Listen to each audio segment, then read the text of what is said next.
Mas pinadali at mas pinagaang ang pagbabayad sa mga SSS Self-Employed members sa bagong flexible payment schedule nito.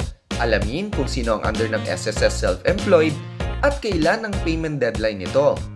Ating alamin dito lamang sa Pera at Iba Pa. Don't forget to click like and subscribe. Sino-sino ang under ng SSS Self-Employed members?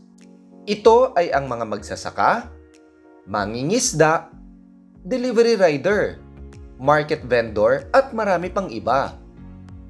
Ang isang self-employed member ay dapat walang employer maliban sa kanyang sarili na kumikita na hindi bababa sa 1,000 pesos bawat buwan mula sa isang kalakalan, negosyo o trabaho, mga kasosyo at nag-iisang nagmamay-ari ng mga negosyo, mga aktor at artista, direktor, manunulat ng script, at mga tagapagbalita na hindi kabilang sa kahulugan ng terminong empleyado.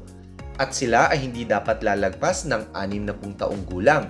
Kasama na rin dito ang mga profesional na atleta, coach, trainer at hinete, at iba pang mga taong self-employed na maaring ituring sa Social Security Commission sa ilalim ng mga tuntunin at regulasyon na maaring itakda nito.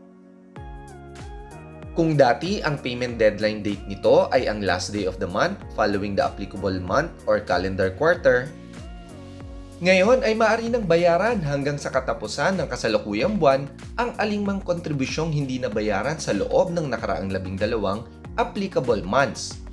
Sa ating pong halimbawa, kung ang kasalukuyang buwan ay August 2023 at hindi po kayo nakapagbayad sa buwan ng August 2022 hanggang July 2023, ay maaari nyo na po itong bayaran hanggang August 31, 2023.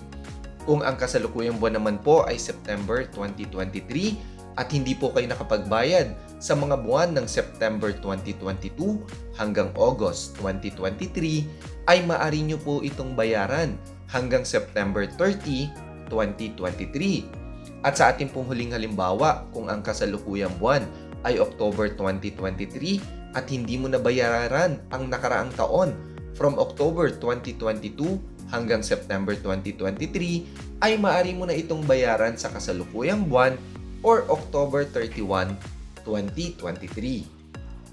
Tandaan, kung ang payment deadline ay tumapat ng Sabado, Linggo o holiday, ay maaring magbayad sa susunod na araw.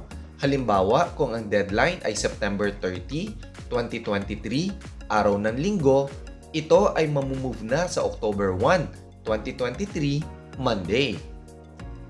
Ang mga kontribusyon lamang na may payment date bago ang semester of contingency ang maisasama sa computation ng mga benepisyo. Tiyakin na regular ang paghuhulog ng inyong mga kontribusyon upang ang inyong benepisyo ay patuloy ninyong mapakinabangan, gaya ng sickness, maternity, disability, retirement, funeral, death, at unemployment benefits, gayon na rin ang salary at calamity loan at marami pang iba. Kaya para lagi po kayong updated sa aming mga videos, ay don't forget to click like and subscribe at ang notification bell button. Dito lamang sa Pera at Iba Pa!